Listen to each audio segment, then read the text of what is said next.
cream in the east front. Moved by Freestyler, a sneaky move by his pioneers to cap the high munition point up in the north.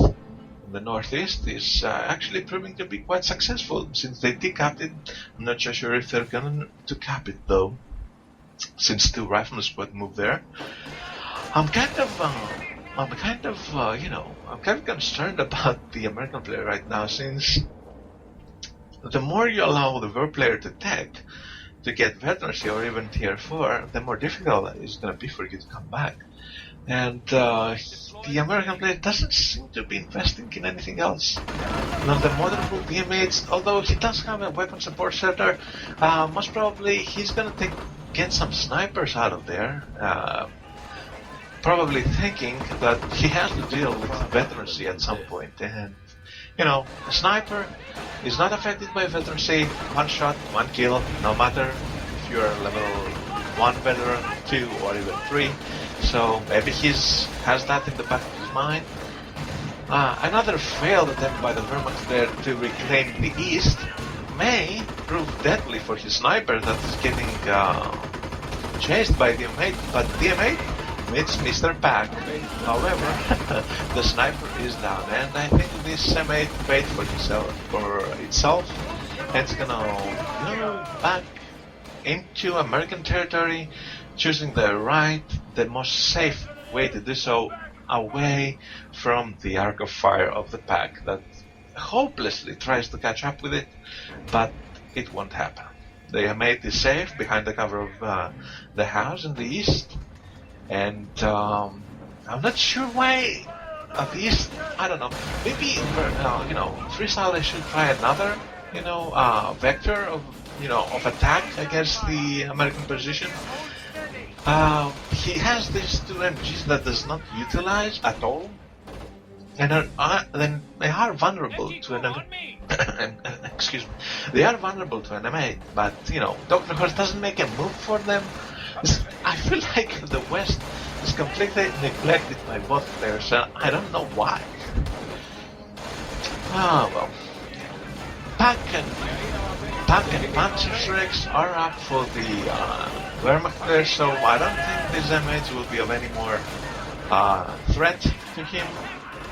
He has to deal with his rifleman though. He lost his second sniper as well, so he will have to keep pummeling on those riflemen with his grenadiers, his folks, and his pioneers. I don't think he's gonna invest in another sniper anytime soon, especially since those 2 got murdered, got killed by the M8 and the rifleman. Kind of a lull in the action, although DrHorse finally makes a move for the West, but goes for the victory point? Seriously? I don't know. The MG is still there, however, the medic bunker is still there, and the riflemen retreat. Well, maybe DrHorse does not bother with the West because he knows the bunker is there and he doesn't want to beat the medic bunker, so that's another thing, but still, it's the West. You could send an M8 there. You could,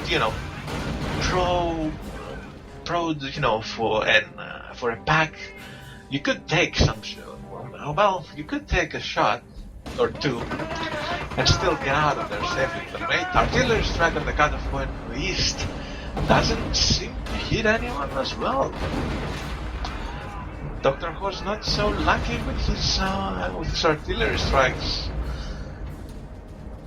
But this battle in the east still is really tense, and I think we have the first Grenadier squad out of the medic bunker, the second medic bunker just outside of Freestyler's base in the east, so a medic bunker for each side.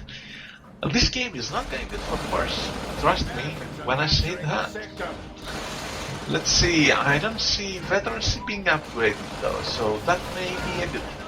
However, we do have a second Pack out, which is going to complement the first Pack, and 2 Grenadier squads with Panzerschrecks. I'm not sure whether those M8s or any other armor is going to be useful for DrHorse. However, he did utilize his weapon support center. He did utilize the fact that he has a battle that he can contain in the east, and he produced the snipers. The snipers can be quite that, hold fire, shoot with one, shoot with the other, so that, there's no chance that they target the same person, because that happens. Trust me, you have to shoot, with one first, then stop and shoot with the other. And those snipers can deal quite a manpower drain on the Wehrmacht player. And we did have a Volks Grenadier squad going down just outside the medic bunker. Is that a good thing or a bad thing? Well, since Grenadiers are better than Volks, maybe it's both. Actually, I don't see any medics. Where are the medics? Oh, the medics are going for bodies. I see one medic here. Interesting. Maybe he killed the medics first. I missed that.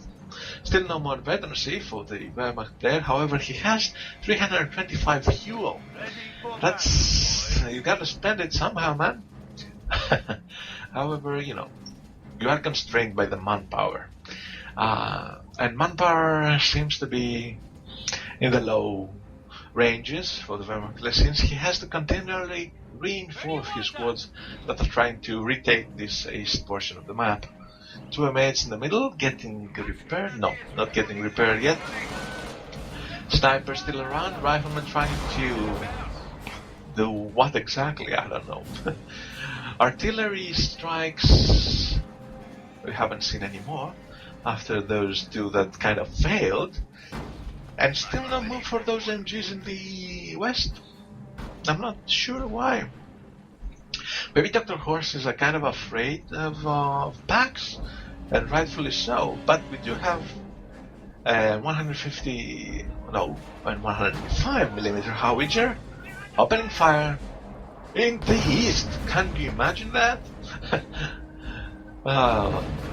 It's exactly kind of between the cutoff point and the victory point, but wasn't kind of successful as well. Finally, I'm at the tactical map and I'm seeing DrHorse moving for the west. Yes, two M8s. One getting shot. Not the best thing. One second shot by the pack. The M8 is gonna survive though. Snipers moving in. Just two MGs there. Then the M8 Freestyler has to move towards the west. He does so with two Grenadier squads equipped with Shreks. Artillery coming down on the MG and kind of on the bunker, forces the MG to retreat. The second MG was actually taken down by the snipers, but the medic bunker is still there. The medics, I can't say them, probably the artillery killed them. Snipers retreat, riflemen retreat, M8s retreat. Those two Grenadier squads with the Shreks are kind of a force to be reckoned with, especially for the M8s and that light armor they have. Although Shreks, are notoriously known for their inaccuracy, but whatever. Actually, this move by DrHorse seemed to have given some leeway to the Wehrmacht player to recapture part of the east. So we did have kind of an exchange, although not much of an exchange after all. But he did gain something. The American player did gain something, and that was the MG, of course. Kind of surprising to see that Freestyler got another sniper hut. But did he actually kill one of the American snipers? It seems so. Let's see, that he has a kill? He doesn't have any kills, but the American player just has one sniper. God, I missed that. I hope I got it on the VOD, although with no commentary, but you'll still see how he died, hopefully. And now the American player tries to force off the Wehrmacht player in the east once again. This tug of war in this kind of gets tense, and then it's kind of a meat grinder for all those troops that go against each other trying to take the territory, but they can't do so. You know, the M8s can proceed because of the packs. The Grenadiers can proceed because they have punch strikes and there are many bars. So it's kind of a, I don't know, it's kind of a stalemate. Not sure how this is going to turn out. American Sniper kind of away from the front, hanging by the victory point in the northwest. I don't know why so far. An AT gun for the American player, probably to shield himself against any tier 4 by the Wehrmacht player, but Freestyler is not going for tier 4, he's going for Pumas in tier 3. Maybe he's gonna get some Nebelwerfers too.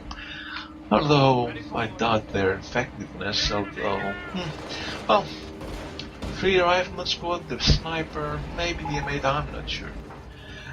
What he does, you know, he does invest in this Puma, however, in an attempt to make the battle against the rifleman easier, because it's not gonna, I don't see this Puma getting outgunned, because it wouldn't make any sense having all those packs and strikes nearby. But riflemen, yeah, I don't know. It's gonna be a game of who is gonna draw each other into, you know, the arc of fire of his AT guns. You know, there's these great heads in the middle of all these, you know, 2 M8s and an AT gun, and, you know, a Puma and 2 packs, and the heads in the middle, and no one can go anywhere. If DrHorse could coordinate an artillery strike and an infantry push, along with an M8 flank, yes, that would work. But still, you know, Freestyler has a good setup of a kind of a defensive perimeter that's hard to break, to be honest. Those packs are deadly, and I don't know. Let's see what the move is gonna be. Of course, we are at the 26-minute and 12 mark, for all those that are doing this the old way. And by old way, I mean, you know, replay file, you know, MP3 file, blah blah blah blah. Let's see what these Pumas are gonna do. Gonna chase down some engineers with flamers and some riflemen. They promptly retreat, and the M8s is gonna move, take some shots on the Pumas. There's a mine nearby by DrHorse. Not exactly helpful in that, you know, position. Although the M8 does fall for the bait of the 2 Pumas, and does get the mine there, and it dies. Vehicle veterans level 2, interesting. Seems that Freestyler forgoes infantry veterancy for vehicle veterancy. That's interestingly, I don't know. I mean, packs get veterancy as well. Pumas get veterancy as well. Nibbles? Are Nibbles? I'm not sure. Anyway, well, it may be.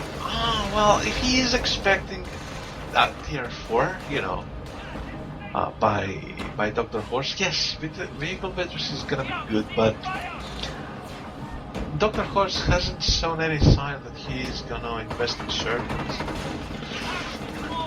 His M8s, his AT guns, and his infantry is good enough to deal with Veg 1 infantry by Freestyler and those Pumas. One more kind of a futile attempt by those Grenadiers to break the American position, and that now has been reinforced by another AT gun. And this is turning into a kind of stalemate campfest, because nobody's making, you know, any massive flanks or combined strikes. The West once again has fallen into oblivion. Nobody cares about it. However,